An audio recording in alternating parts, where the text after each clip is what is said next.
আসসালামু আলাইকুম, সবাই কেমন আছেন? আশা করি সবাই ভালো আছেন। আলহামদুলিল্লাহ আমিও ভালো আছি আপনাদের দোয়ায়। আজকে রান্না করব বেগুন দিয়ে আলু দিয়ে ইলিশ মাছের ঝোল। তো সাথেই থাকুন। আর এখন কড়াই চুলাতে দিয়ে শুকিয়ে নিয়েছি, দিয়ে দেব তেল। তেলটা গরম হওয়া পর্যন্ত অপেক্ষা করব। কড়াইতে এইভাবে ছড়াই দিই। তেল অনেকটাই গরম হয়ে গেছে, আর এখন দিয়ে দেবো মাছের পিসগুলো। আলু কিন্তু ছোটো ছোটো সাইজে, তাও অনেক দাম। এই দামের কারণে এখন ইলিশ মাছ খাওয়া অনেকে বন্ধ করে দিচ্ছে। একসঙ্গে নিলাম, আমি একটু খাওয়া খুশিল খাইতে, কারণ অনেকদিন থেকে একটা আপুর ভিডিও দেখছিলাম বেগুন দিয়ে এরকম ইলিশের ঝোল করছিল। তো এই ভিডিওটা দেখে আমারও খাইতে ইচ্ছা করছিলো, তো ওই জন্য নিলাম। কিছুদিন আগে বাড়িতে গেছিলাম, যে ওইখানে আমি বেগুন দিয়ে আলুর ঝোল বানিয়েছিলাম, ইলিশ মাছ দিয়ে আলুর ঝোল বানিয়েছিলাম। কিন্তু তখন আমি আর আমার ছেলে খেয়েছিলাম, তো হাজব্যান্ড খায় নাই। এই জন্য এখন শহরে আসছি, ভাবলাম আজকে ইলিশ মাছ আসছে, তারপরে মশলাও আমাদেরকে বাকি দিয়ে গেল, সেই জন্য নিয়ে নিলাম। কথা বলে না, শখের তোলা 80 টাকা মাছ। এগুলো ভাজা হয়ে গেছে, এখন তুলে নিব। একটু এর পাশে একটু ভাজা করে জায়গাটাও ভালো করে ভাজি নিই।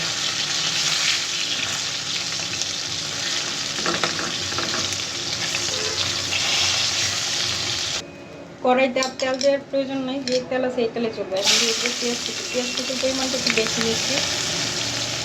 আমার হয়েছে কি, যখন দাম কম থাকে কম খাই, যখন দাম বেশি থাকে তখন কম খাই, যখন কম থাকে তখন বেশি খাই।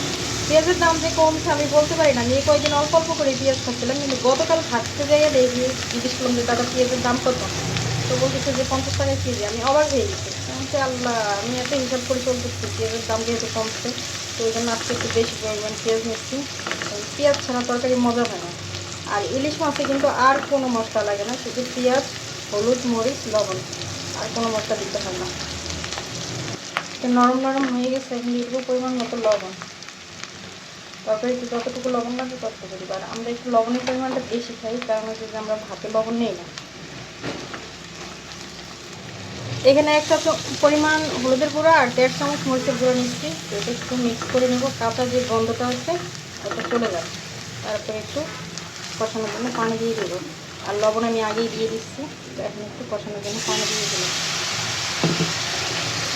একটু লাগা দিয়ে দিই। কিন্তু কষানো হয়ে গেছে, আর এখন দিয়ে দেবো সবজি। আমি একসাথে সবগুলো ঢেলে দিলাম। হালকা হালকা পানি আছে, যাতে একটু আলাদা করে পানি দেওয়া না লাগে। এখন এটা মিক্স করে নেব। সবজি কষানোর জন্য এখন ঢাকনা দিয়ে দিব। আর পানি টানি কিছু দিই নেই, সবজি দিয়ে পানি উঠবে। তো কিছুক্ষণ এটা কষাতে থাক, ততক্ষণ পর্যন্ত একটু বিরতি নিই। এখন ঢাকনা উঠে একটু উপরে নিচে নিচে করে দিয়ে দেবো।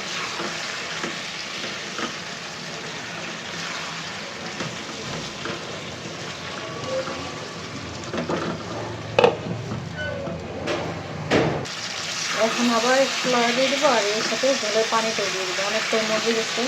আমি একটু ভয় পেয়েছিলাম যে সবজিটি বেশি হয়ে গেলো কিনা, যে বেগুন পানিতে ভিজিয়ে রাখছিলাম, যে ওই জন্য একটু ফুলে গেছিলো। এখন দিয়ে দেবো ঝোলের পানি। ঝোলের পানি দেওয়া শেষ, এখন ঢাকনা দিয়ে দিচ্ছি। এটা বলক আসলে তারপর মাছের পিস দেবো। ঝোলের পানি উঠে গেছে, আর এখন ঢাকনা উঠে দিয়ে তারপরে দিয়ে দেবো মাছের পিসগুলো। মাছের পিসগুলো একটু আর্লি দিয়ে দিতেছি, কারণ এটা ঘ্রাণ যেটা তরকারির মধ্যে যাবে। যতক্ষণ পর্যন্ত বলক করবে আর বেগুন আলু সিদ্ধ হবে, ততক্ষণ পর্যন্ত মাছের যে ঘ্রাণটা সেটা তরকারির মধ্যে ছড়াবে। আবার ঢেকে দিলাম। এখন একটু দেখবো এটার কী অবস্থা। এইখান থেকে ঘ্রাণ পাওয়া যাচ্ছে না, কিন্তু আমি অন্য রুমে গেলে ঠিকই ঘ্রাণ পাওয়া যাচ্ছে।